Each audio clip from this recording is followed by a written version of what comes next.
Hey everybody, this is Jack. Welcome, and welcome also if you're watching this after the event. This is a live stream where we're going to be talking about breadcrumbing, and in particular the pain and difficulty of breadcrumbing.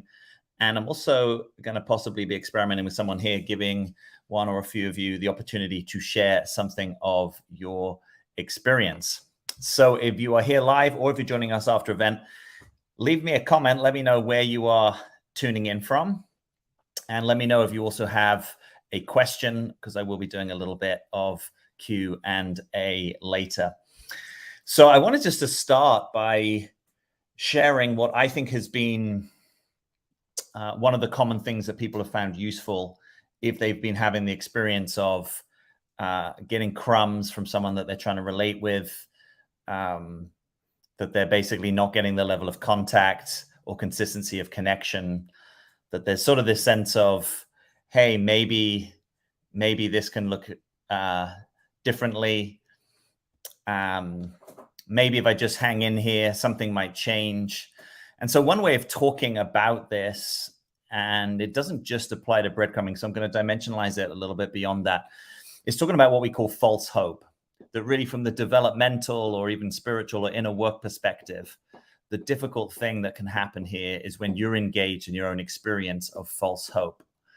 Now, false hope meaning that there's some sense of future that you are distorting or manipulating or working hard to imagine that it could be the case, but it actually isn't the case, right? So we call that false hope. True hope is something that tends to have a quieter quality, a sort of an inner knowingness that life unfolds and evolves and that things may get better or at least shift and through time.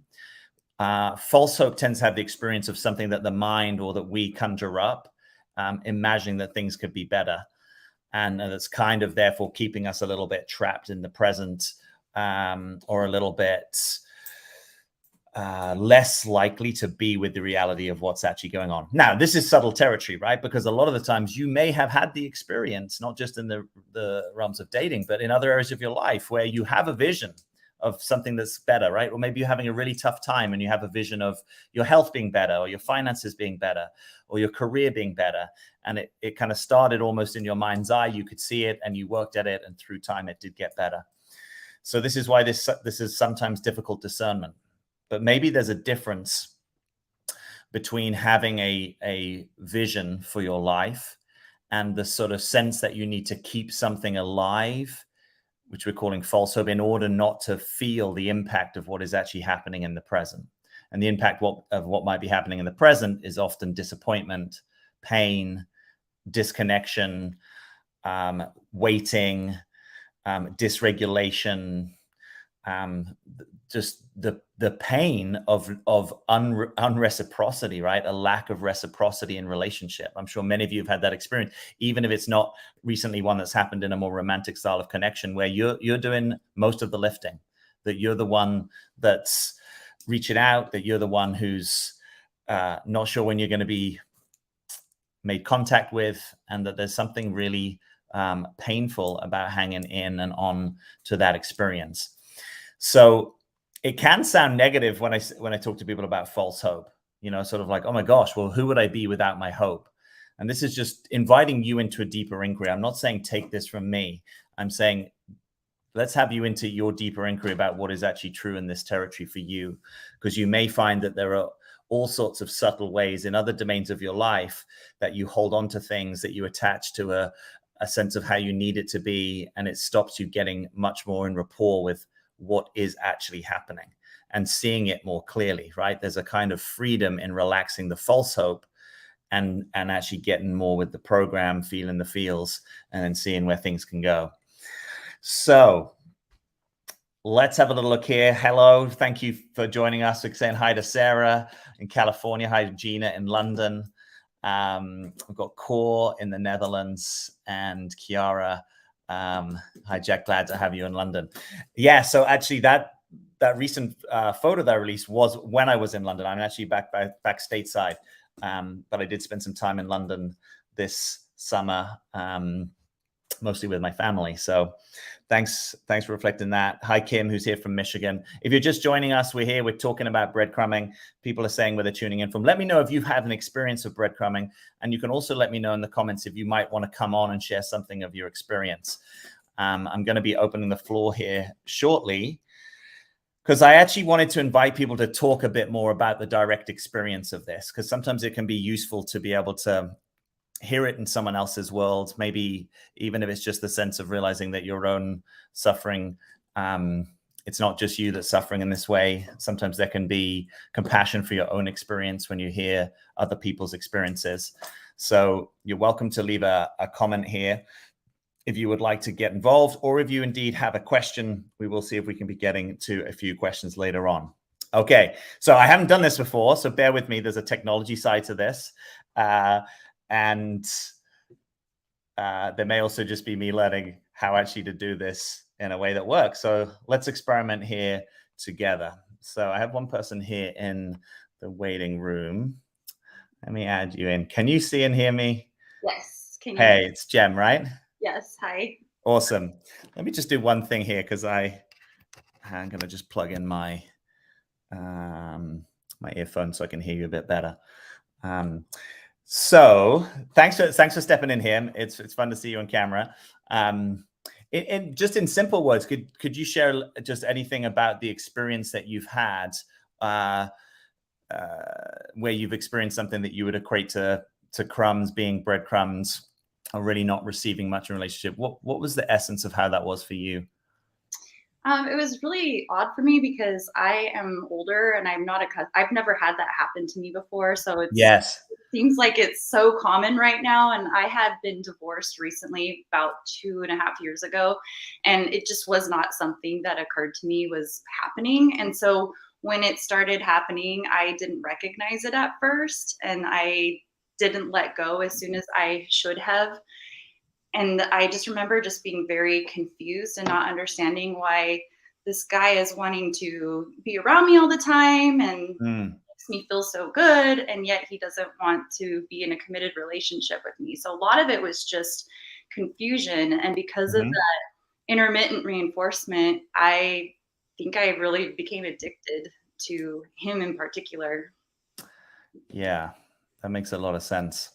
And I like that you include this bit about this not having been an experience in the past, because I think a lot of people are finding this. This is sort of like, hey, I've had, long relationships in the past that have mostly actually worked for me, been good. And then now I'm in this kind of new reality of this dating landscape that seems different, behaviors seem different. Was there anything that helped you, in my language, sort of sober up and kind of see things for what they were? Yeah, actually, not to sound like I'm trying to patronize you, but your videos have helped me. That's why I wanted to come on here. I'm actually a little bit nervous. What if he sees this video somehow and hears me talking about him? But oh well, if he does. Well, just on that, I mean, in a sense, we're trying to root this in your experience, right? So we're not actually saying that he's doing something that he shouldn't be doing. We're talking about what's the impact of that on you? How is it? And yeah, I'm also, I'm not inviting people to kind of disclose information about other people that's not appropriate. So yeah, thanks for mentioning that. I just the question was, how did that impact my? Was there anything that just sort of helped you, sober up or wake up to, oh, maybe this isn't going to be different and the change is going to come from my side? So it took a long time because my logic was not matching with what I was feeling in my heart. So it was difficult to get the two to match. Yeah. So I started getting into meditation and learning about somatic processing and trying to envision things a certain way so that my mind and my heart could match up, if that makes any sense. I had to have a lot of internal dialogue and conversations with myself to help me to see reality. And it's really hard because even though there's this sense of knowing something, but then realizing it is a totally different thing. And I think I still haven't even quite gotten there all the way yet. I've taken the steps and the actions, and I'm trusting in my intellect and I'm trusting in my logic, but there is still this fear within my heart that I'm making the wrong decision. If only I'd waited a little bit longer. Mm. The whole sunk cost theory, like, Mm. I regret this. I think the thing that scares me the most is regret. Am I making a mistake? It would almost be easier if he was just to cut it off and tell me, Yes. I don't want to talk to you anymore.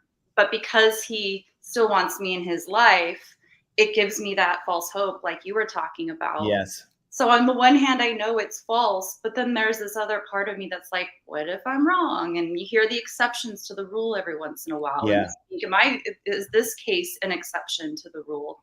So it's a constant internal conflict. Yeah. Yeah, I hear that. That sounds hard and heavy. Like the fear that I might be making a mistake here, or the fear of regret.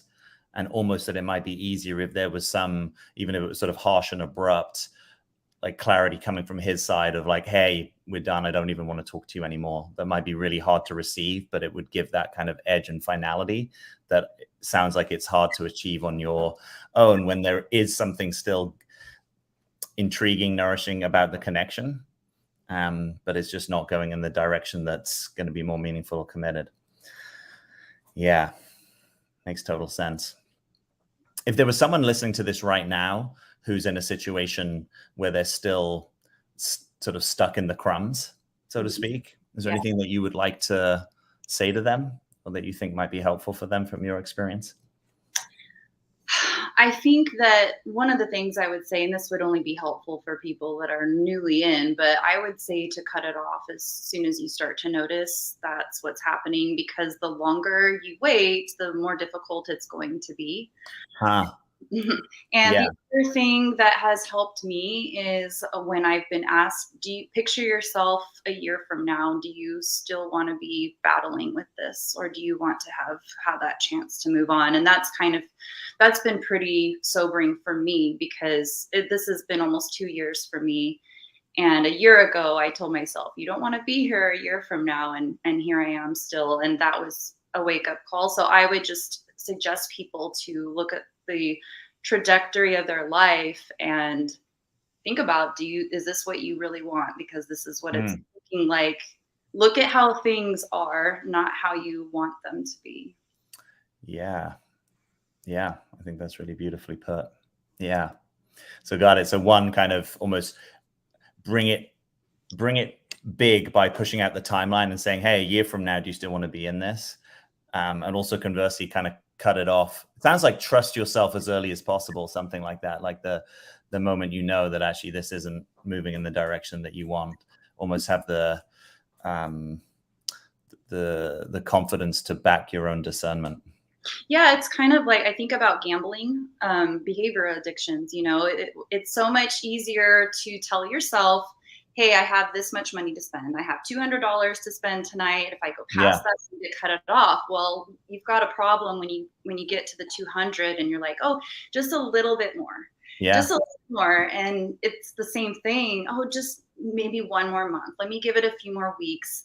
And that little bit more that you're putting on the table or sticking in the slot machine, before you know it, now you're down $500 and you're thinking, how did I get here? And it's the same thing when you hold on to those breadcrumbs. You're just like, oh, just if I had waited just a little bit longer, then they'll be ready. They'll get over their commitment fears if they could just see how great things are with me. And I think that helps me right now too, is to recognize that really no matter when I walk away, I'm going to feel that wonder, did I not wait long enough? If I had just stood, there's probably going to be a time where someone walks past that slot machine and they are going to get paid out. This person that I wanted to be with probably will find someone, but I have to look at the situation as it is for me right now, and I'm losing. So yeah. Well, it takes a lot of trust to be okay with the notion that, hey, it's possible that this person might create something with someone else, and that's actually right, in right timing, right for the universe, however you think for that, and that this isn't. And maybe that's something, kind of to focus on once you've actually let the thing go in the short term. That seems like a hard thing if someone's thinking about, oh, I want to let this go, and I'm also in touch with the fact that, maybe they're going to be with someone else. sounds quite a lot to be with, basically. Yeah. Well, look, thanks for coming on and sharing. I appreciate the wisdom that you're bringing to your process and sharing that with us here. Is there anything that you want to say as we close out here? Yeah, just thank you for all of your content. It's been very helpful to me, and I go back and rewatch the videos sometimes. It's like having a little personal coach, so I appreciate it. Yeah, you're welcome. Thanks for getting stuck in. I'm glad there's value there. Thank you, Awesome. Jeff. All right. Blessings on your journey. Yeah, keep it up. All right. Thanks so much to Jen for coming on there. Let me jump back into a few of the comments here. And I'm also going to throw in this here, which is that's your real-time link. I had a few of you reach out recently and just say, hey, how can I support the channel? I appreciate it when you do that. And this is one way that you can do that. You can make a donation on my personal PayPal link. We've also got Clayton Olson popping in here. How you doing, Clayton? Feel free to say hi. I'm going to put the link here. One second.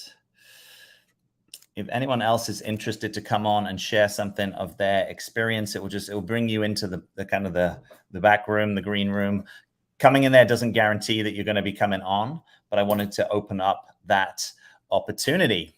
And Clayton, if you're here and you want to share a few words, you're also welcome to pop on. Thanks for dropping by. We've got Dagmar in Iowa. And she said, let's put this up here. I have a tons of experience getting breadcrumbs, so I withdraw my energy and focused on me and wouldn't reply to the breadcrumbs he threw me. Then he would step it up and chase, but temporary. Yes, that's a good share. Thanks for sharing that. It's interesting to see, right? That sort of temporary thing of someone stepping up, because what you really want is the guy who of his own volition is stepping up. Sometimes you can get to that by saying, hey, here's kind of the standard of how I want to engage with someone, right? Which is unique to you. You might want more or less in the level of, commitment or connection that you're looking for. But sometimes if the guy's like, oh, I don't want to lose it. Yeah, he finds that temporary motivation to try and appease you in some ways. But then it doesn't follow through and stabilize to the thing that you want. So good to recognize that. And then it goes back to breadcrumbing. Yeah, got it. Let's jump in here. If you've just joined us, thanks for tuning in. We are sharing experiences about breadcrumbing or any connection where you've not really received what it is that you've put into it. And maybe that's left you feeling disappointed. It's been painful.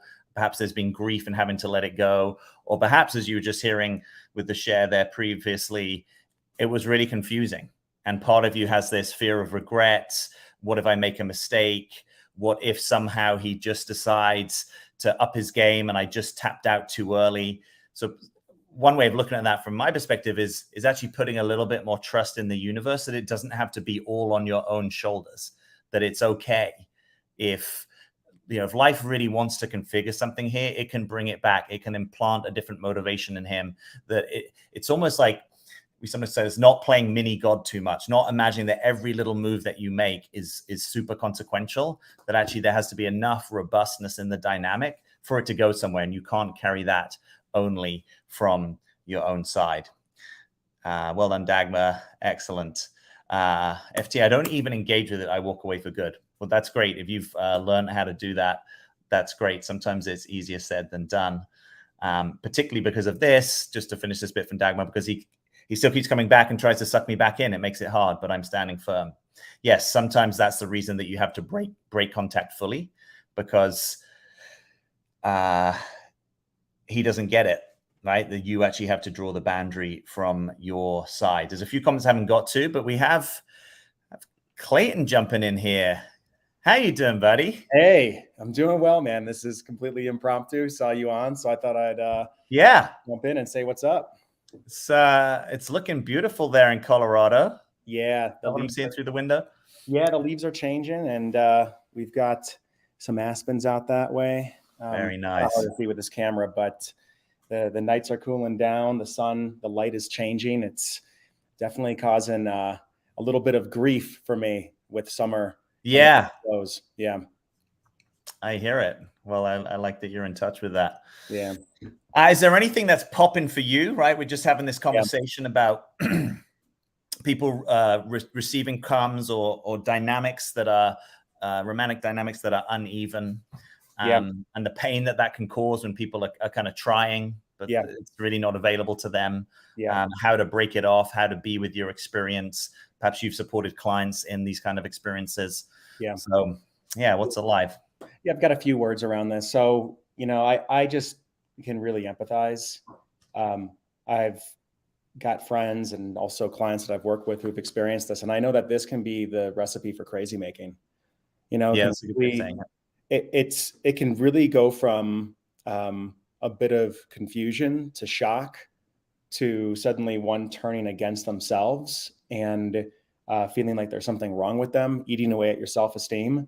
And it can also feel like where you feel powerless, where it's like you just get in this like real interesting like conundrum where you can't walk away because you feel like you're walking away from something that might be real. You're questioning your reality. This feels real. Is this a good guy? Right? If I stick around a little bit longer, am I not playing my cards correctly? Is it something that I'm doing? And it's like we can really just get myopically stuck in this. And so I just want to exercise a bunch of empathy around this if you're in it, because it really hurts.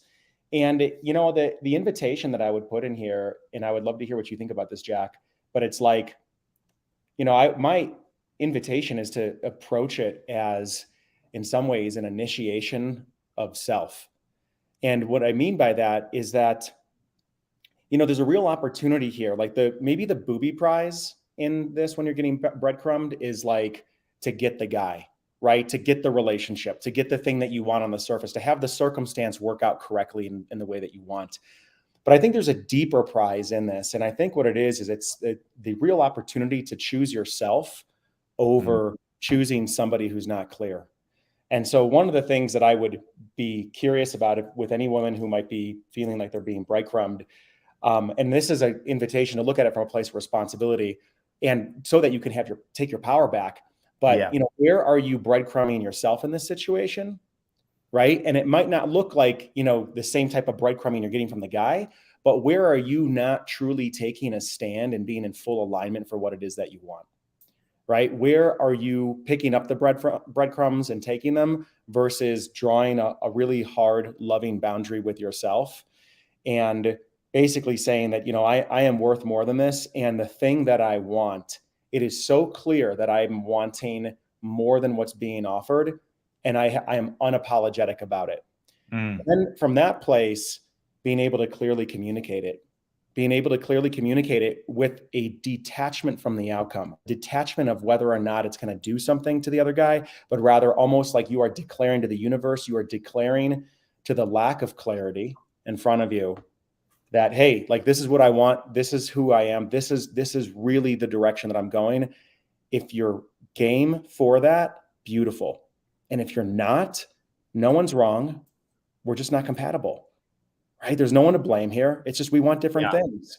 And I think we can maneuver ourselves into that kind of clarity and power. I'm going to jump in quickly because I love that. It sounds right to me. The bit I'm imagining people find hard is to have that level of clarity. Like if you were to have that level of clarity, like it's so clear. To then be able to say, it still might be a step up. It still might be countercultural for you to be able to say, hey, we're just not compatible. I think the difficulty arises because in lots of people's experience, it doesn't feel quite as clear cut as that. There's some sort of like, oh, when we're together, it actually feels really great. And then, so maybe he's great in person, but he's not on text message. I actually had this a few years back, and it's it spun me for a loop where it's like, oh, in person, this is great, but where do you go? And how much do I want to judge the relationship by what happens in between times versus what happens when we're actually in contact, which feels good. And so it's almost like, one way around this is to say, well, for it to be a one, we use the simple 0-1 language. It's almost like it has to be a one in every box. Otherwise it's not.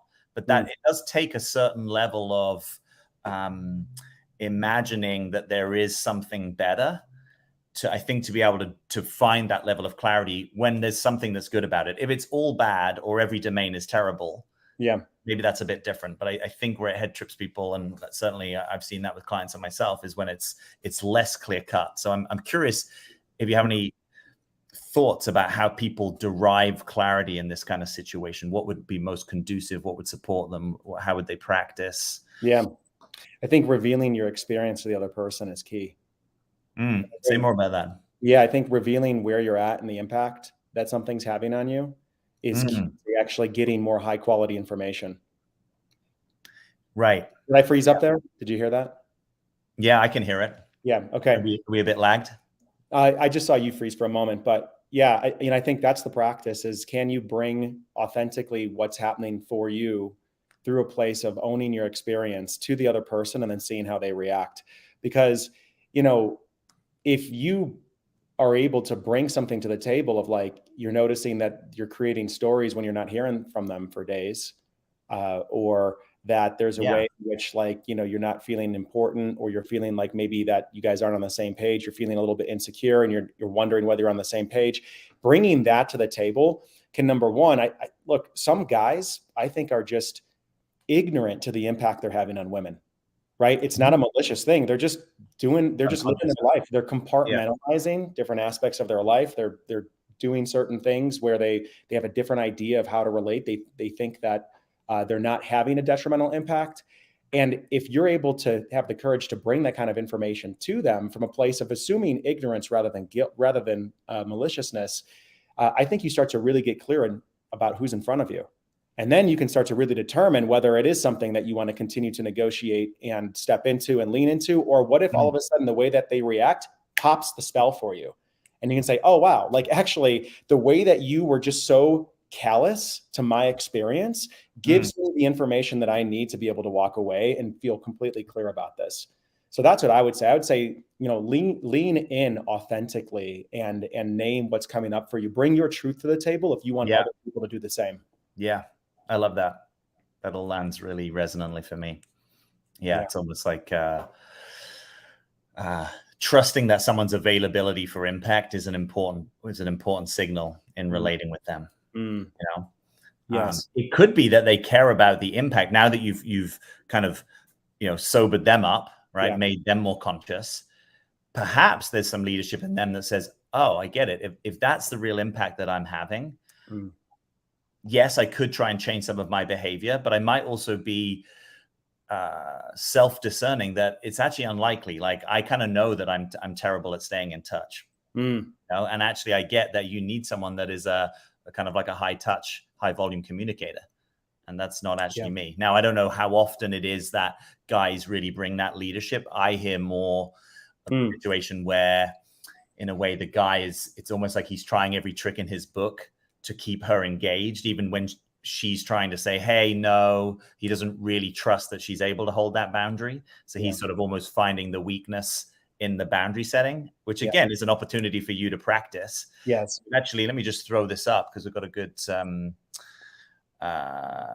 comment here. Core says, I think as women, we're educated to being nice and not asking too much. Yeah. Right. Sometimes the nice girl or nice guy persona is the problem here.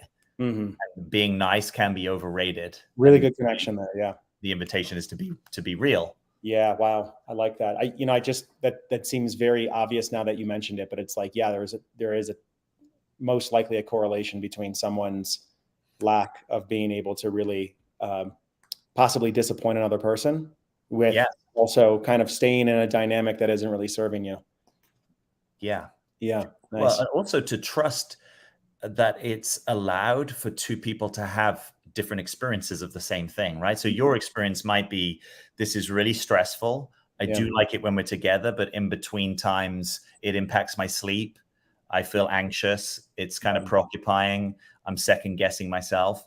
It could be, that there's some of your own work to go in there. And this is providing a context for that.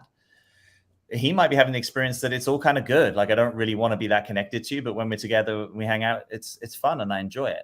So it's actually okay to have differentiated experiences, but that doesn't mean that it's okay for you to downplay your experience or not own it or not trust the impact. You know what the impact it's having on you is. Like, you're the authority on that.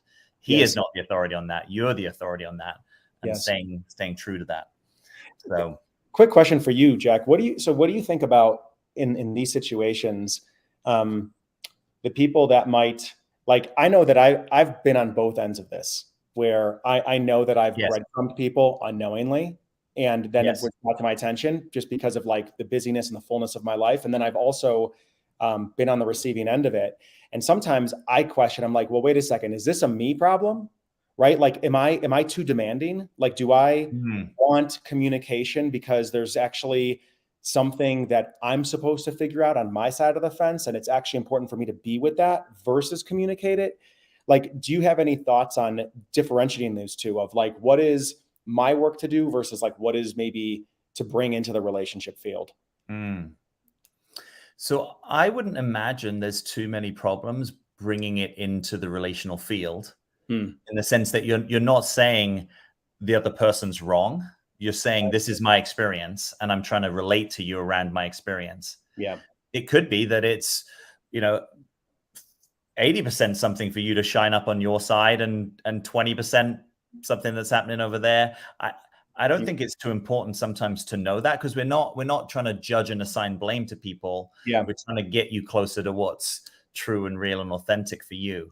Yes. So, is it true that we differ in our desires for connection and how that goes down? Sure. I mean, you know this about me, because we've related this. There's many territories that I'm very sensitive in relating to people, that I want a certain kind of drop-deadness or connectedness, or if people seem a little distracted, that can be hard for me. And, that's part of that's my work. And part of it is also taking a stand for something that actually both people tend to like when it's on the menu. So, I mean, you can even include the possibility, right? It could be possible that I'm being demanding. Let's throw that into the mix. Like, I acknowledge I'm not the objective sort of oversight of this, but my subjective experience is there's something I want that I know I'm not getting here, and it doesn't really feel good. And I think when you boil it down, I mean, this might be me sort of talking more from a social instinct perspective. I think the underlying thing here is something to do with reciprocity. That most of the issues come when it's one person who's consistently putting more in. And it's fine if we are in an actual friendship or relationship, and there's different ways that we kind of fill the relationship, right? So it might be that, one person is more generous with time, another person's more generous with, hospitality or knowledge or support. It's not saying 50-50 is 50-50 all the time in every single way. But I think where it's difficult for people is if they have the experience that that they're investing, and the other person isn't investing, and they're imagining at some point that person's going to trip into more investment. But I think the other place this can get hard is actually where it rubs up with work. So if someone's like quite available on the weekend, but then they say not available in the week because they're pretty full on with their work, and does that actually work for you and your nervous system? So I've had people say to me, like, yeah, I get it. He's got like a busy job, and I respect that. I actually really admire him for that. But like, could he really not just find one moment at all during the last 24 or 48 hours just to sort of say, hey, got your message, or hey, thinking about you, or I'm noticing like there is this invitation to like expand, right? To be relational is to like look at yourself and in the places that you can grow into. Like, I think if one has more of an anxious attachment leaning, you might be less comfortable with space. And that is a relic of your personality, but it's also, perhaps it would serve you to befriend space and become more of an ally with space in your connections, because it will actually allow you to possibly have a better quality, healthier relationship by showing up in a more securely attached form, and simultaneously then still being able to kind of honor where you're at with being able to have these requests or speak about these things, knowing too that two people aren't static. They're going to be growing and evolving the whole time. And how do we do that together versus separate? Yeah. I love this. This is such a pleasant surprise to see you online and to see you. Yeah. Thanks for jumping in. Your audience. And yeah, I really admire the courage of people that are jumping on with you to speak with you about this. And thanks for bringing me on. I'll get off so anybody else that wants to come talk with you can. Thank you for bringing me on, and thanks for everybody else's attention. Yeah, it's great. It's great to see you. All right, take care. Yeah. All right. Bye. All righty. If you don't know Clayton, go check out his channel, Clayton Olson. We've also produced a lot of videos and worked together over many years that you may be interested in. I have people write to me about the impact of that. So feel free to check out. You go over to my website, you'll also see there's a section there of some of the stuff that we've been involved in together. So thanks to Clayton, thanks to Jem. If you are wanting to come and say hello and share something of your experience, let me post this link here again. You're welcome to come into the back room here, and we'll see if we can get you on. I'm also going to jump back. I know there's lots of comments coming in. Thanks for these. Let me try to catch up with you a little bit. I know there was some conversation going on about the difference between nice and weak, so I want to jump into that. But I want to go right back up to the top. Course, I was breadcrumbed in dating. It had an impact on my self-esteem. Yes, I think that's so common and hard. First, I thought that the partner had stress and I tried to do my best. But when I confronted him, he quit like I'd asked too much. Yes. It almost hurts 1 year later and it's still confusing. It still hurts. Yeah. Kimberly says, let me throw this up. He kept having family pass away and used that to his advantage for me to help him through it all. But I knew something was off and I just couldn't leave or cut him out going through this process. Yeah. So sometimes there's a difficult thing that someone is going through and you are the support to them.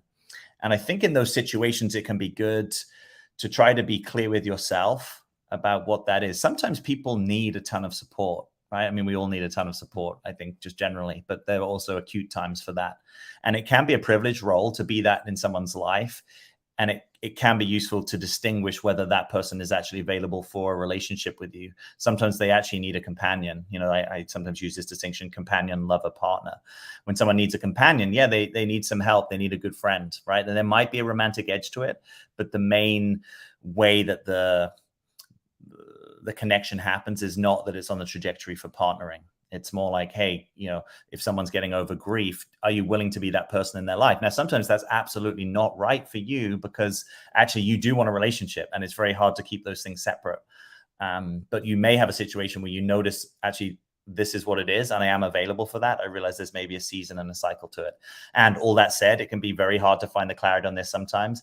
And for any of you, which is most of you who are, you know, naturally compassionate, empathetic, service-oriented people, you know, if someone's going through a hard situation, it's going to activate you to want to help them. And it can be difficult if that's also entangled in a desire for having more relationship than they're available for. So, yeah. I've started to ask myself, do I treat people like that? When the answer is no, I know I deserve better. So this, I like it, kind of comes back to the reciprocity. This is also one way of talking about self-love, right? Is can I do for myself some of the things that I do when I love other people, right? Which is maybe encourage them to rest when they're tired or take some time to prepare something for them, you know, run them a hot bath or prepare a nice meal. Can I do those things for myself? And if the answer is, wow, I'd have no way of being able to do some of those things for myself, that can be a wake-up call. What is it like to put more priority and attention on yourself? So let me scroll down through here.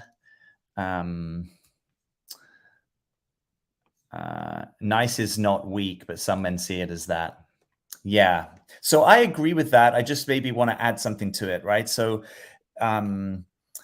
you know, nice can be different from kind. Nice can sometimes be the like a way of being amiable, pleasant, you know, people oriented. And where nice can sometimes get us into trouble is if underneath that there is a truth that's not being revealed, right? So if I'm being nice to you, but part of my experience is actually I'm angry with you, or I'm disappointed, or I feel hurt, that's where sort of, if I'm only being nice because that's how I know how to receive love, or how I know how to go along to get along, or I learn how to do that, that's when we might want to interrupt the nice and say, actually, there's something truer here. And the truer might be, it might be demanding, or it might be angry, or it might be clear. It might be, it might seem to you, if you have the habit of being nice, that it's almost aggressive. I remember in coaching relationships, I've had people reflect this, where if they were to go to share something that was much more clear or direct about the impact that they're receiving, that it would seem almost aggressive of them to say it. So I'm inviting some inquiry around this. What is really nice? If I'm nice to you because I'm saying something in a pleasant voice, but my actual experience is I've got a little bit of screw you underneath that, or you really hurt me, but I'm not going to reveal it to you. I'm making that invitation to get in touch with the deeper experience. But I hear it. Being loving, I don't think is a weak thing, right? I think love can be incredibly powerful. But what is the great? We just had the 60th anniversary of the March on Washington, the Martin Luther King March. There was a whole lot of people gathered on the National Mall here in DC, and there's that Martin Luther King quote, right? Power without love is reckless and abusive, but love without power is sentimental and anemic. So there can be a quality of nice that can, I'm not saying it is, but it can be sentimental and anemic when it's disconnected from our personal power, which is our truth and our realness, and the one in us that wants to say it as we're actually experiencing it. So how to put those things together, right? Love and power in service of our own authenticity. Let's scroll down. Thanks. Keep all these comments coming in. If you've just joined us, thank you for being here. Let me know if you have a question, or if you have an experience that you want to share. Melissa says, I'm so grateful to the two of you. I went through your relationship ready course in 2020. It helped me find a wonderful man, and I'm in partnership for 3+ years. That's amazing. Yay. Super happy to know that. Thanks for doing the work, and congratulations. That's a real achievement. So yay, more of that. Jacqueline says, my ex sent me a bullet list of reasons he couldn't see me whilst telling me I was his everything and he just loved me so much. Yeah. So, without knowing too much more about that, just that snapshot, how confusing could that be? That just seems inherently confusing, right? Like, you're my everything, and his all the reasons I can't see you. So, I want to bring the compassion here. Some of these situations are difficult to find discernment and to find clarity. One thing that can help is to be in this perspective of parts, right? That we all have parts of us, right? So it could be that there's a part of him that is having the experience, you're my everything, right? Maybe there's a part of him that is flooded with love when he's in contact with you, or he's flooded with sexual attraction, or just a real strong sense of connection. And then there's also a part of him that knows that he's not making this a priority. And that's where the bullet point list comes in, right? All the reasons that he can't see you. So it's almost inviting that all of us have some contradiction. Let's not expect everyone to have resolved all those contradictions, right? This is where being able to be in multiple perspectives and have partial truths coexist can be really freeing. So there's a partial truth called, I'm just saying, if we're taking him at his word, right? There might be other experience that he's not revealing, but yeah, I'm not making this a priority. Here's all the reasons why. And when I'm with you, gosh, I kind of feel like you're everything to me, Now, if by everything, it would be, for a lot of us, imagining, well, if I'm your everything, then surely you're going to want to build a relationship with me, right? That would, for a lot of us, be a very logical step to hearing that. But actually, that's not what's going on here, right? So that's why this can be confusing. And it can almost be learning to receive something. It's almost like, you're my everything. It's learning how to receive that as an appreciation, which is, I think, what that's intended to be, sort of, rather than it's a meaningful commitment towards something with me, right? And I get that might be hard. But we don't want to make something of it that it's not. And it might be, if you can't find that, that it's actually simplest to not be in connection with that person, right? Because it's too confusing to want something with someone, have them say that you're my everything, and then them not want something with you, right? That's going to be confusing for lots of us. So if there's a way that you can't hear that as sort of like, okay, thank you, I'm not making any meaning out of that, almost just like he smiled at me in a big way. You're my everything. Thank you. I'm not going to try and unpack it. I'm not going to get in the story of it. I'm not going to get in the fantasy of it. But that's hard work. And if that's not available or it's not serving you, then it might be, and you did say he's your ex, so maybe this is water under the bridge. But, you know, for any of us that are in that sort of situation, we have to say this is just too confusing. So I draw the clarity. One of the things that I invite people in when we coach together in this reclaiming your power process is being able to make a unilateral declaration. In this instance, it could be something like, your presence in my life is too confusing for me to continue to have contact with you. Right? It's too easy for me to get activated when you say something like this into thinking you're available for an actual relationship, when actually, you know, you are stepped back. You are not pursuing this. You are not available for it. So yeah, thanks for that share. My breadcrumber was very attentive. He just wouldn't commit after making me think multiple times he was changing his mind. Yeah. So couple of versions of this. Again, I don't know anything about it, so I'm using this as kind of to open up the conversation, not to say anything about your specific experience. So there can be a version of this where the guy is consciously using his power of putting attention to kind of hook you into staying connected to him, right? Almost we could see that as the sort of manipulative or sinister version of this. Like he knows exactly what he's doing. Basically, he's playing you. What I actually see more often than that is that this actually just might be true, that the guy is confused and thinks, because there is something in the connection, he thinks, oh gosh, like I kind of wish I could make this work, or I kind of wish you were the one, or I wish I were more available in this season, or part of him sees the value in the connection or the trueness of the connection and kind of wants to imagine it's something. So he's also dealing with his own discernment and his own fight for sobriety. That would be the way of sort of not making someone wrong. Now, you still get to say the multiple changing your mind thing. That doesn't work for me, right? We've been around that. So if you want to come back with some actual clarity in the future, that's fine. You can still call me, but I'm going to kind of remove the lack of clarity by drawing some clarity here and stepping back from the connection. But I'm just inviting, sometimes this gets easier when you don't have to make the other person wrong, when you make it more about you and what am I willing to be in touch with, what works for me. It can be confusing to be the guy in that situation in a very legitimate way, right? I and many guys have had an experience like this where it's like there's something here, but it's not obviously the full thing, but it's not nothing. It's in that middle ground, and therefore, maybe I have to make it a 0, but it actually doesn't feel a 0. It feels somewhere closer to 1 than the 0. That's just, it's a difficult territory for everyone. Now, sometimes those connections can be other things. They can be for a season. They can be, you know, catalytic. They can be healing. They can be other things. So it's not to say that it always has to be a potential of a long-term thing for it to be valuable. I don't think that's true, but it's better if there's some kind of alignment going on. Yeah. All right, just scrolling down here.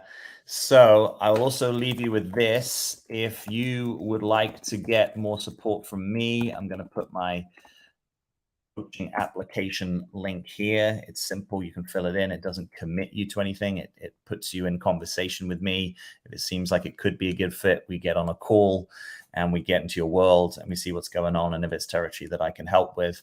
And in that conversation, typically it's helpful to people whether we pursue coaching beyond that or not, because it will get you more in touch with what might be yours or your edge of development in the circumstances that your life is currently manifesting with. So if you're at all interested in that, let me just pop that up on the screen, jackbutler.com/apply.